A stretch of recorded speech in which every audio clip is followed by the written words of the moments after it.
Hey everybody, this is Joe from the Metal Bros. So I guess that makes me Metal Joe, I suppose. Yeah, I'm just gonna go ahead and give myself a nickname. You know, the annoying thing that people do, and I'll do something cool like I'll give you some horns or what is it? Thumbs up. There, metal thumbs up. Like oh god, I think it's from Thor. No, not Thor. It's from the Intercessor. One of those where he talks about giving you the thumbs up metal. We got to bring back the thumbs up metal for everybody. So here we are. This is my version of the top 5 songs inspired by Stephen King or by Stephen King works or blah blah blah blah blah. And when I was doing a little bit of research to like find some extra songs I could maybe add to the mix, I found that there was a bunch that I didn't even know about. I'm not big and I don't know a lot about the band Blind Guardian, but I found that they have a song called Tommy Knockers. That's awesome. The song kicks ass. Now, I guess it's inspired by or based somewhat on the book. When I listened to it, I didn't. The song is kick ass, but I didn't get like any of the heavy connections to the book besides just the silly name Tommy Knockers. But anyway, there was that, and then there were some other ones that I learned were about or based on Stephen King stuff that I wasn't familiar with at first, and I was kind of surprised, and I was really happy because then I could add them to my list. So here are 5. I guess first and foremost, I'm going to start with an honorable mention. So Doug may cut this, and that's fine by me. But it's from the band, I'm going to cover up where I bought it from. It's from the band Demons and Wizards. I know you're probably going to have a hard time seeing with the reflection off of the computer and stuff. Demons and Wizards from the second album. Second album's called Touched by the Crimson King. Show Me on the Doll Where He Touched You. And it's at least half of the album, I believe, is inspired by the Dark Tower series. I know Doug will fight me on this. I've never read any of the Dark Towers. Everything I've read about the Dark Tower sounds awful, but I know everybody seems to love it. But there's 2 tracks in particular on that album that I think are absolutely kick-ass. And Touched by the Crimson King is one of them. The other one's called Terror Train. Those songs are kick-ass. If you haven't heard them, you should go and check them out. But those are not officially on my list. It's an honorable mention. So here we go, kicking it off with number 5. There we go, so you can see my hand. Number 5, this is one that I have listened to for years. I've loved this band for a while. And I had no idea that this song was about or inspired by Children of the Corn, which I believe is a short story. I don't think it's not a full novel. It's either a novella or a short story, and I think it may be in the Night Shift collection. Don't quote me on that. And of course, it served as the basis for the film, and then the film franchise, and I believe it's got like something like 10 entries or something like that, and maybe a reboot or remake on the way or something. But it's a track from, again, I'm going to cover up where I bought the album from. It's a track from Testament's The New Order, and the track is called Disciples of the Watch. And it's awesome. I mean, if you're a Testament fan, you've heard the song, a million times. They play it pretty much every show. And I didn't realize it, but they talk about, in the lyrics, I'm reading from the lyrics here, you've got, I am the one to show you the path. Salvation is in the fields. Listen up, children, and follow me. I'll let you pay the price of Malachi. And I believe Malachi is the kid. I can't remember if he's like the main kid in Children of the Corn, or if he's the one that runs around shouting in the movie Outlander, if he's the Outlander kid. I don't remember. He's one of the... That may be Isaac, now that I'm thinking about it. But I had no idea that Disciples of the Watch was inspired by Children of the Corn. So when I found out that was a Stephen King-inspired song, Testament, Disciples of the Watch, number 5 on my list of top 5 Stephen King tracks. Going to number 4 is a band that is just too much fun not to like, and that is the Ramones. And I'm going to go from the album Brain Drain. There's a track on here, track number 7, entitled Pet Cemetery, and they shot a video for it. That's awesome. Of course, it was used on the soundtrack to the 87 or 88 or 89 film. I can't remember what year it came out. I think it was late 80s. And it is played over the closing credits. But it's not the only Ramones song in the movie. If you know the movie, there's a song, and I believe it's Sheena is a Punk Rocker, is what the trucker is listening to when he's not paying attention before a fateful, we'll say, plot point in the story and in the film. He's listening to a Ramones song. But the track Pet Cemetery is awesome. I love it. It's probably my favorite Ramones song. It's one that anytime I've had a Halloween party and I have a band play, we always play Pet Cemetery. It's got some cool keys, which you don't normally associate with the Ramones, but they actually have some keys on quite a bit of their stuff. And it's awesome. It's melodic. The lyrics are classic Joey weirdness and mumbling and greatness.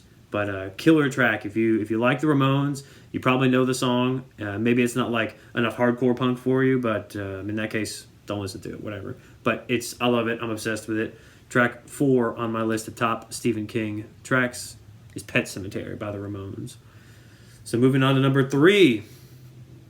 This will probably come as no surprise to anybody that knows me. It comes from the soundtrack to the Stephen King directed film Maximum Overdrive, AC/DC, with the track Who Made Who. This song is it's just awesome. It's just too much fun. Again, it's kind of like the Ramones. I pretty much love most of AC/DC stuff, and I know it's all the same, blah, blah, blah, blah, blah. But who cares? Who Made Who is fantastic. Killer chorus, killer groove. It talks about how the video games play him. And of course, who picks up the bill when Who Made Who doesn't even really make that much sense. But it's awesome, and it's played, of course, over Maximum Overdrive. And, I mean, what's there not to like about watching a dude get bludgeoned to death, I believe, by a Coca-Cola machine? I believe the Cokes are, like, shooting at the dude's head and, like, caves in his head. A dude gets hit by, like, a steamroller. There's people getting, like, run over by lawnmowers. And then, of course, there's AC/DC music in the background. I mean, I literally cannot ask for anything else except for maybe Emilio Estevez. Oh, that's right. It even has that. So, I mean, what is there to say? It's just absolute kick-ass, top to bottom. The movie, the short story it's based on, which is called Trucks, it's worth checking out. I think that's also in Night Shift. And then the AC/DC soundtrack. There's another track on that album that was a new one for it. I believe it's called, like, Chase the Ace, I think. Maybe there may be another one. Maybe I'm misspeaking there. But there's some other, like, classic AC/DC songs on there. And then there's Who Made Who and a couple other new tracks. Definitely worth checking out if you haven't. That is the 3rd song on my list of top 5 Stephen King inspired tracks. And moving on to number 2 is hopefully a surprise entry. I'm hoping that I feel like the other ones are kind of like maybe especially Pet Sematary and Who Made Who. But I'm gonna go with the opening track from the Eternal Idol, Black Sabbath. Is a track called The Shining. And this is the first album with Tony Martin on the vocals. And he, famously, if you kind of know any of the story behind the album, he didn't actually write any of the stuff on the album. The album was initially recorded with Ray Gillen on the vocals. And I believe Ray is credited on a bunch of the songs. And I think Ray cut the album, and then whatever happened between he and Black Sabbath, or he and the record label, who the hell knows, Ray would then move on to do Badlands with Jakey Lee, put out some good stuff. Ray cut the album, and actually, in the past couple of years, they re-released a double-disc version of Eternal Idol with the Ray Gillen version, as well as the Tony Martin version. So that's worth checking out. And despite the cover art, which the cover of this is just like the people, dressed up like, or they're in paint, almost like from the Bond film Goldfinger, where they have all the paint all over the bodies to like redo the statue. I guess they couldn't get the rights to like actually use the image of the statue. I don't know. It's a stupid cover. I don't know what that has to do with Eternal Idol. And apparently those people got really sick. I think it almost happened like Goldfinger style, where like they had some health issues because of the paint. It was toxic or something. Who knows? So hopefully they were all right, because the cover's not even that cool.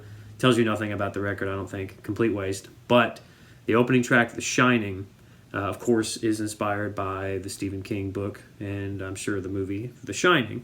It's awesome track. I love the Tony Martin era of Black Sabbath. I think it gets completely underrated, completely overlooked.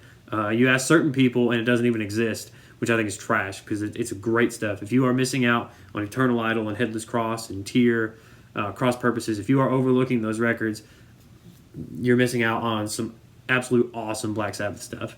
But that song is fantastic. Great melody, great riff, great vocal melody from Tony Martin, and kind of a spooky lyrics inspired by the Overlook Hotel. And I guess it holds a place in my heart, The Shining, because my wife and I went to the Stanley Hotel, which served as the inspiration for the Overlook when Stephen King was writing it. She and I honeymooned there in 2013. So that always has, a nice connection for me. Plus, I love Sabbath, and we love Stephen King stuff. So there you go. It hits all the things for me. So number 2 on my list is Black Sabbath with The Shining. And number 1 probably comes as zero surprise to anybody. It comes from an album called Among the Living. and it kind of it's one of those things also that frustrates me about the title, and then the album art. Apparently, the album art was inspired by Reverend Kane from Poltergeist. Is it 2 or 3? I can't remember. Which is weird because the title track, Among the Living, was 100% inspired by The Stand, the Stephen King epic, and Randall Flagg. So I thought it was weird that they're like mixing the metaphors of like we got like a poltergeist dude on the front, or a dude inspired by Poltergeist, but then the title track is after The Stand. Anyway, it's awesome. And Anthrax has a boatload of songs inspired by Stephen King. Of course, there's Misery Loves Company from the next album after this, from State of Euphoria. There's was it Lone Justice, I believe, was inspired by the Gunslinger from Spreading the Disease. I believe Breathing Lightning was inspired by the Gunslinger from For All Kings. And then even on this album, on Among the Living, the track Skeleton in the Closet was inspired by the novella Apt Pupil that is in the collection called Different Seasons. But for me, if you're going to pick one, amongst the Anthrax ones they've written about Stephen King stuff, and then just for me, probably my favorite song inspired by something Stephen King is the track Among the Living. Just the riffs are awesome. The groove is awesome. The lyrics mention Captain Trips. They mention the walking dude.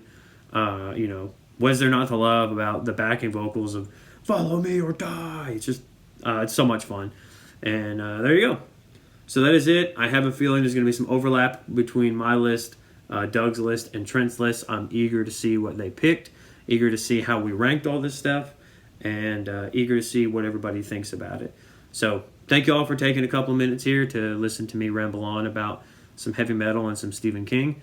And I will see you shortly, I suppose.